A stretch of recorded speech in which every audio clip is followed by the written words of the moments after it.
Good morning YouTube, Playmat here, and this morning I'm here doing a bit of a response to the recent RJBO video, which I'll link in the description or put it here somewhere.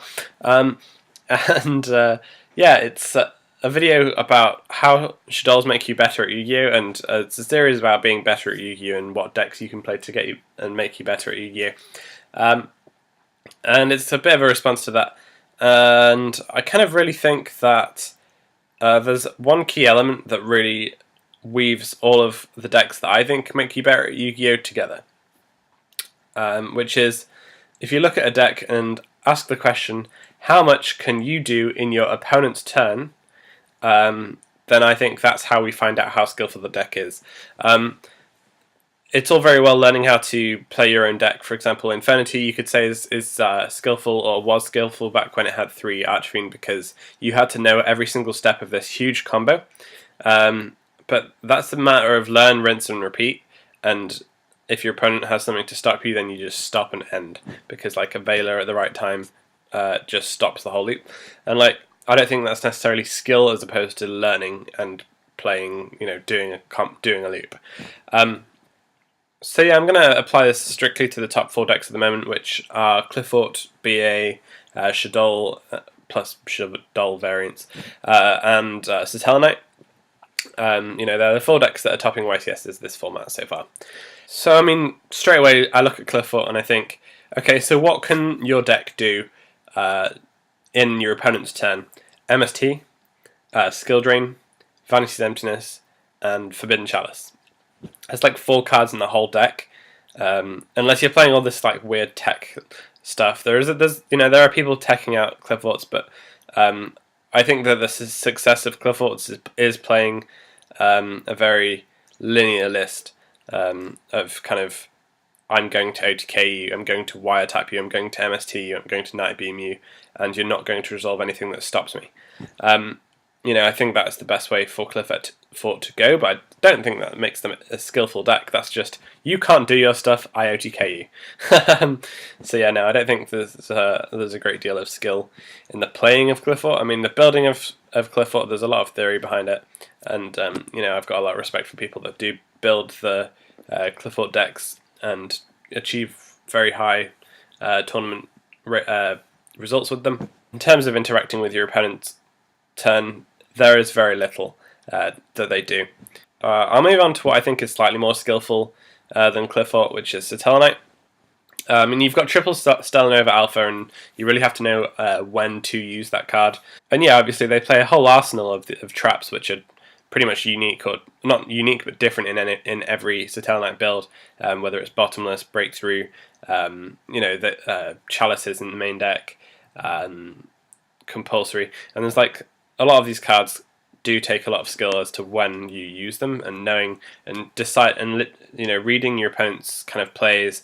Is this their main play, or are they trying to bait something out? If they just summon a guy and he's not really that big of a threat to you, then you can kind of be quite secure in the fact that even if they attack you directly with, I don't know, 1900 to 2300, it's not that big of a deal. You can let things in their turn resolve, because you can use Call of the Haunted in the end phase and make a Trigger in your own turn, and then make another guy in your own turn, because you've already done a Vega play in your end phase with Call of the Haunted. So yeah, I think it's very interesting. So yeah, I think out of the top 4, I think Satellarknight is the next most skillful deck. BA would be the second most skillful deck. I mean, we look at cards like Fire Lake, Phoenix Wing, Wind Blast, Karma Cut, etc. You actually have to watch every play that your opponent makes and choose the correct timing to activate and respond with these cards, since they do not negate anything, and you can play them as 1-for-1s, you can play them at a minus, or you can play them at a plus, depending on the decisions you made on when to use them and what cards to discard with them. You can also, to a certain extent with Graph, fish into your deck to move a card like Calcab or Alec, so that they can be added to your hand by a Dante that's, I don't know, removed from underneath a downed magician that died, and then discard it with at the perfect moment with Phoenix Wing, Wind Blast. And due to circumstances like this, there are obviously players who would argue that BA is the most skillful deck.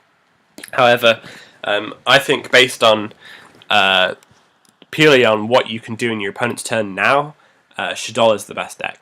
El Shaddoll Fusion is such a deck-changing card because you can activate El Shaddoll Fusion in your opponent's turn, making a construct or sending a Squamata, and choose any of your Shaddolls from the deck. And you have to, to respond to anything that your opponent has. It just turns El Shaddoll Fusion into a monster and an MST. A 2/8 monster, construct is huge. Or if you have a Squamata, you've made a Winder and a Dragon to pop anything that they summon. That's very strong too. And there's no other deck that can put a Floodgate on the field that can't be MST'd during the opponent's turn itself. So, people can flip Vanity's Emptiness, sure. But the ability that Shaddoll has to, you're in a tournament, no one knows what deck you're playing, you've set El Shaddoll Fusion, you've passed turn, you happen to be against BA, they summon Tour Guide, you flip El Shaddoll Fusion. They can have no response to, apart from maybe a Maxi, to then bringing out that Winder. Short of having a Foolish Burial to send Alec, or I don't know, there's really kind of no way that they are going to end that field with what they wanted to do that turn. The other thing to mention is that with Sinister Shadow Games and El Shaddoll Fusion in the end phase, you can see everything your opponent has done this turn, and then essentially set yourself up for what you want to do in your following turn. And obviously BA does this to a certain extent with Scam. Like with El Shaddoll Fusion and Sinister Shadow Games, you can send Dragon if they've got one back row and you've got a huge, really good hand. If your hand's not so great, then you might want to be able to draw two, so sending a Beast. El Shaddoll Fusion, if you're, if you've got dead light cards in your hand like Felis, so you can send things like Falco Beast, so that you've got that kind of draw engine thing going, and that you can synchro with the construct into a Leo and use El Shaddoll Fusion again in your actual turn. Like, you can really just set up and be like, okay, I can see everything my opponent's done this turn. I know what's going to be an obstacle, and I know what I want to be able to achieve in my turn.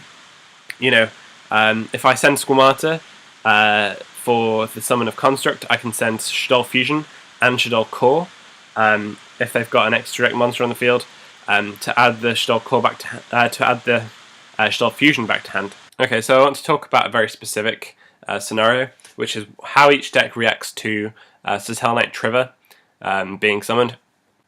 Like Cliffort, your answers to Trigger are like Skill Drain and Chalice. Once he's already on the field, if you didn't have the vanities or whatever. And I don't think Cliffort are a particularly heavily hurt deck by having all their stuff bounced. BA got a lot of chainable traps, but if you haven't got any of your traps out, because obviously they're not searchable, and you've just, say, got a couple of XYZ monsters, then you do kind of get to resolve all the stuff that goes to the grave, but it's quite likely that the one of them has a Tour Guide under it and you've already resolved the thing from underneath it. And if you have got another one, then you do have a Graph or Sir, so you do resolve one Graph or one Sir, but it's not ideal to get all your stuff bounced at all. You obviously want Dante to make it to the grave. The Satel Knight Mirror Match is quite difficult as to when to use Trevor, because you can bounce things like Call of the Haunted and Phoenix Chain for your opponent as well as for yourself. So you have to kind of be wary that you might be giving them back cards that are going to be really good for them to have against you in the following turns. In those three decks, so in this scenario with those three decks against Trigger, it does take skill to know what to chain and what to just allow to bounce. But I think it's just a whole different game with Shaddoll. So if you've got El Shaddoll Fusion set, there are so many different things and ways you can do this. Either maybe you have a Winder and a Hedgehog in hand already, so you can just go for the other Winder and let the Winder get bounced. Or if you don't have the Hedgehog already, then you can, but you have a Light, then you can make Construct. So you can El Shaddoll Fusion with your El Shaddoll monster that's already on the field, and whatever you have got, they go to the grave. You add back Core to hand, so that if Trigger hits the Core, then then you don't minus. Then Hedgehog or Squamata to send a Hedgehog is the best way of adding another Shaddoll to hand, so that the only cards or the majority of the cards in your hand for Trigger to activate its effect and discard from your hand will actually be in your favour and not minus you. So they might even choose not to activate Trigger's effect. In this video I am simply exploring the question of how much can you do in your opponent's turn, being a direct effect on how skillful is the deck to play. But yeah, that's what I wanted to explore in this video. I hope you've enjoyed it. Till next time, Play Matter, signing out.